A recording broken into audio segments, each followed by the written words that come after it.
Vamos desde já a análise aqui em estúdio, neste Now às 10, com André Inácio e também José Pavia, a quem agradeço a disponibilidade e a presença para analisarmos este acontecimento que aconteceu nos últimos minutos e que está, de facto, aqui com contornos bastante relevantes. André Inácio, começo por si, até tendo em conta a sua experiência na Polícia Judiciária. Vimos aqui imagens de um cidadão comum que consegue imobilizar um dos suspeitos que estava armado e que estava a disparar. Exato. Olá, bom dia lá para casa. Vimos imagens do cidadão comum que, pela forma como atua, vê-se que é alguém com o mínimo de preparação, no mínimo militar, ou até eventualmente algum policial civil que não estaria em serviço e que, de facto, agiu de modo próprio. Isto é uma situação extremamente perigosa. Esta é daquelas situações em que costumamos dizer: não experimento fazer isto lá em casa, porque, de facto, correu bem, podia ter corrido muito mal. Fica aqui um confronto direto com o suspeito. É um ato de extrema coragem, mas é um ato que, digamos, corre bem uma vez, de vez em quando, porque, efetivamente, estamos com um indivíduo que tem toda a motivação, já disparou, já atingiu pessoas, está ali para atingir pessoas e o civil afrontou-o de forma direta e temerária, mas com sucesso, felizmente, e correu bem. E a prova de que ele teria ou treino militar ou policial é que ele, depois de estar na posse da arma, teve a calma para não disparar sobre o indivíduo. Qualquer pessoa menos preparada, quando se apossasse da arma no momento de stress, a primeira coisa que faria era disparar. E estaria a disparar contra alguém que estava desarmado exatamente. Portanto, embora a atitude fosse nobre, digamos assim, poderia para essa pessoa ter consequências legais. Não, teria seguramente, certamente. Porque o outro deixou de constituir ameaça. Portanto, não havia uma legítima havia um excesso, defesa. Pelo menos. Está aqui montado um grande aparato, José Pavia, numa das zonas mais turísticas, mais conhecidas da Austrália. As motivações ainda não são claras, mas quando pensamos na Austrália, pensamos num país seguro.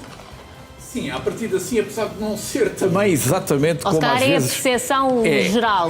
Olha, é mais uma percepção que às vezes não corresponde exatamente à realidade.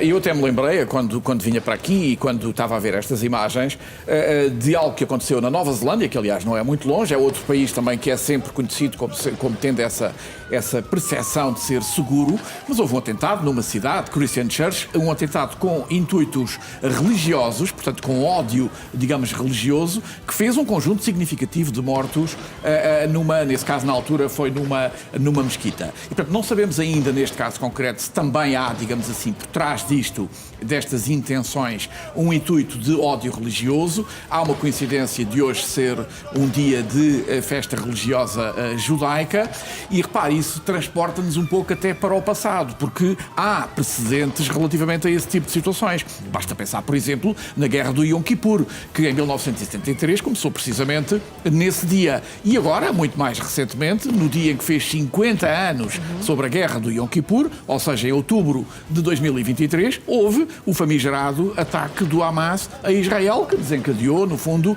todo este conflito que estamos a ver agora em Gaza. E, portanto, esperemos que não seja mais um atentado, digamos, de origem antissemita, como se tem multiplicado um pouco por todo o mundo, porque isso depois, obviamente, leva a um conjunto de reações, nomeadamente até por parte, por exemplo, das autoridades israelitas, e de alguma maneira justifica depois, não é que eu concordo com isso, obviamente, mas justifica depois algumas ações um pouco menos temperadas por parte das autoridades, digamos assim, militares e de segurança israelitas. Olhe, por exemplo, na faixa de Gaza, com todas as consequências que nós sabemos. Ou seja, no fundo, aquela velha ideia do olho por olho, também alguém disse que se aplicássemos todos esse princípio, ficaríamos no fim todos cegos e, portanto, não é, obviamente, o melhor princípio. Esta é uma situação, do ponto de vista da operação policial no terreno, bastante complexa, André.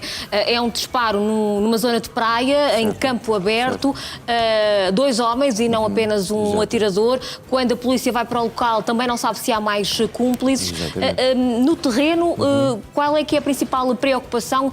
O que é que exatamente se procura fazer?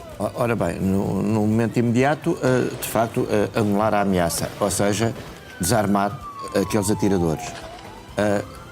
Ao mesmo tempo, está-se a estabelecer um perímetro de segurança para evitar que as pessoas se desloquem naquele espaço sem serem minimamente identificadas. Portanto, perceber quem é que pode estar relacionado. Porque pode haver alguém que não esteja a exercer a atividade, mas que está de alguma forma a reportar para outros membros do grupo o que é que se está a passar, ou que está de alguma forma a dar orientações para eles, ou que está à espera para atuar num segundo momento. Muitas vezes acontece, e nós não podemos excluir de facto aqui de poder haver motivações de ordem religiosa, e se estes autores estiverem ligados a algum movimento fundamentalista islâmico, existem antecedentes de que cria-se um primeiro incidente e depois, quando as pessoas se concentram para acudir, há um segundo incidente, normalmente com agentes explosivos ou afins, para ter um maior impacto. Felizmente parece que nada disso se tratava, mas a polícia tem que calcular tudo isso. Portanto, acabar com a ameaça, portanto, neutralizar os atiradores, de preferência, como fez, felizmente, detendo-os, não tendo que os aniquilar, tentar perceber se há mais alguns envolvidos no local, preservar o máximo possível o local para evitar contaminação de prova, para que depois faça a recolha, enfim, de todos os elementos de prova que vão permitir depois uma acusação. E entretanto, há aqui várias informações que chegam a esta hora através das agências internacionais, que dá conta, e não é uma informação, obviamente, ainda totalmente confirmada, mas que dá conta de que os 2 atiradores foram naturalizados, mas um deles terá sido morto pela polícia na sequência destes confrontos. É habitualmente também uma das consequências, André Inácio, que acontece, e também pelo menos 2 agentes da polícia terão ficado feridos. Não se conhece, no entanto, a gravidade destes ferimentos. Certo. Não, é uma consequência naturalíssima numa situação de confronto, e eu reforço isto, de confronto que alguém que foi para ali para matar, porque há uma diferença entre, por exemplo, indivíduos que fazem um assalto à mão armada e que são de alguma forma interceptados pela polícia, e esses não iam com a predisposição de matar, esses iam com a predisposição de ter sucesso, e é para isso que levam as armas, mas não para matar pessoas, e alguém que vai para ali deliberadamente para matar pessoas. Portanto, a partir dali, aquele indivíduo é alguém que tem que ter a certeza de que não vai constituir uma ameaça nem para o corpo policial, nem para o público em geral, para terceiros. Portanto, se ele continua a disparar, se há polícias feridos, ele recusou-se a entregar a arma, só há uma hipótese, é neutralizá-lo de facto, antes que hajam mais vítimas. Portanto, Pavia, há pouco falávamos de que este tiroteio acontece numa celebração judaica, algo que tudo indica do feriado Hanukkah, eu julgo que é assim que se pronuncia. Curiosamente, ontem foi morto o número 2 do Hamas. Pode haver aqui alguma ligação, alguma conexão? Bem, sei que o caso é muito recente, mas pode haver essa ligação? Eu diria que entre esses 2 casos específicos, parecer-me muito rápido esta reação, enfim, tendo em conta que o evento que acabou de referir foi ontem. Mas o que agora vamos ter que, eventualmente, pensar é se foi obra, por exemplo, de lobos solitários, ou se há ligações a movimentos extremistas, digamos assim, radicais islâmicos, por exemplo, que existem no Sudeste Asiático, nomeadamente nas Filipinas, na própria Indonésia, que é ali mais próximo, ou até na Malásia, e de que modo é que poderá eventualmente haver uma espécie de ligação entre esta ação concreta e eventualmente algum protesto relativamente àquilo que está a passar na faixa de Gaza e concretamente às ações, digamos assim, do exército israelita e das forças de defesa israelita. Como digo, isto são tudo especulações, obviamente que estamos aqui em cima, claramente, do acontecimento, claro. E, portanto, vamos ter que esperar para que todas essas, digamos, diligências sejam feitas no sentido de se apurar verdadeiramente a responsabilidade e as ligações destes indivíduos a eventuais movimentos extremistas, ou se, como comecei, aliás, se eventualmente serão 2 lobos solitários que, de repente, se lembraram, enfim, de fazer isto. Novas informações também nesta altura, que, nomeadamente, da imprensa norte-americana, André, que dá conta de que um dos atiradores tinha uma espingarda de longo alcance com uma mira. O que é que isto nos diz? Estaria preparado ou teria como objetivo matar indiscriminadamente, cometer aqui um assassinato em massa? Diz sobretudo que ele ia pronto para fazer um tiro de longa distância com precisão. Portanto, ele vai para ali efetivamente para matar. Se haveria algum alvo em concreto que ele pretendia atingir e depois os outros são uma consequência dessa situação ou não, só a investigação irá apurar. Investigação essa que já está em curso neste momento, seguramente, porque a partir do momento que os indivíduos estão identificados, imediatamente a máquina, ao nível da investigação criminal, está já a estabelecer todo o mapeamento, a perceber quais são as suas relações, o seu local de residência, local de trabalho, enfim, está-se a reconstruir todo o histórico destes indivíduos para perceber as tais eventuais ligações a grupos extremistas. Em termos de investigação criminal, agora perceber obviamente quem são, fazer esta identificação, claro. Perceber até se são australianos, recuperarem também as armas, perceber aqui, de facto, as motivações é essencial para esta investigação. É determinante até para evitar que surjam novos focos destes, não é? Portanto, é preciso, de facto, apurar até as últimas consequências, é preciso perceber quem é que pode estar envolvido de forma direta ou indireta, se há algum tipo de radicalização através das redes sociais, através de grupos. Olhamos, peço desculpa interromper-te, só para fazermos a referência que parece ser, não sei, talvez me possas aqui ajudar a identificar este tipo de arma, talvez uma caçadeira ou... Ela aparenta ser uma arma desse estilo, é uma arma de repetição.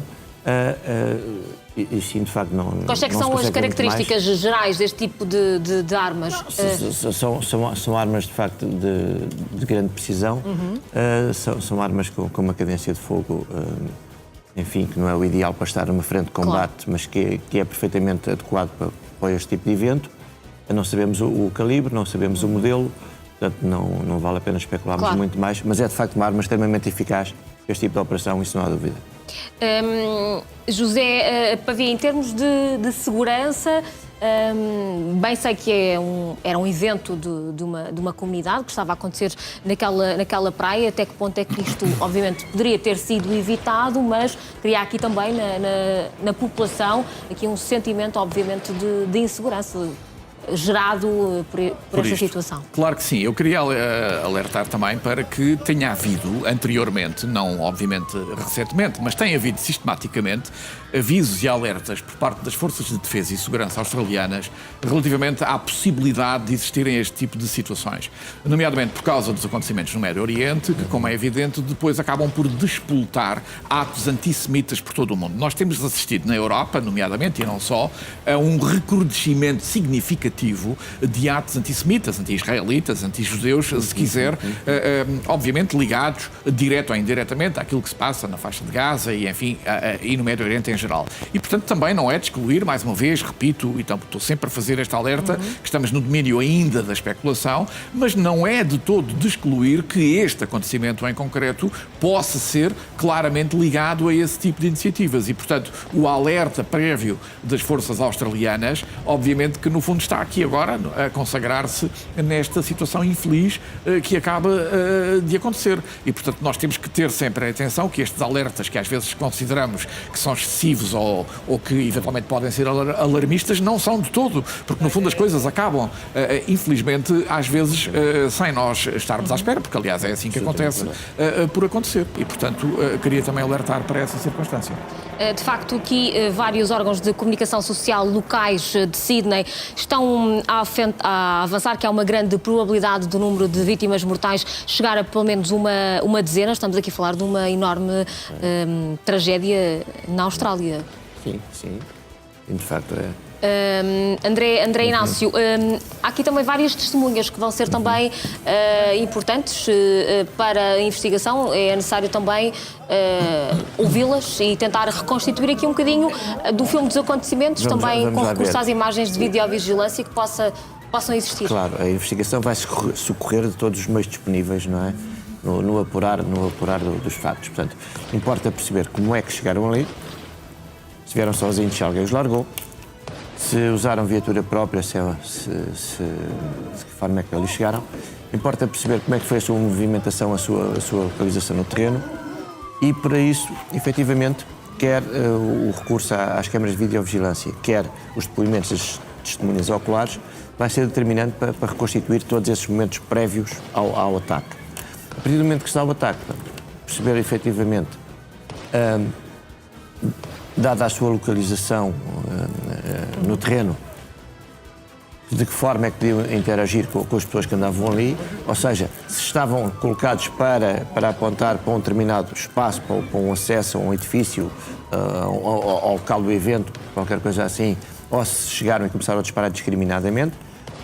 porque tudo isto nos diz também, nos dá informação sobre a motivação e por isso mesmo, tudo o que é informação disponível, desde os depoimentos às imagens, tudo isso vai ser muito importante. Claro, se identificar a viatura, ela vai ser devidamente inspecionada para tentar encontrar vestígios, inclusive de outras pessoas, para tentar estabelecer ligações a outros indivíduos, impressões digitais, ADN, algo que permita chegar a outras pessoas.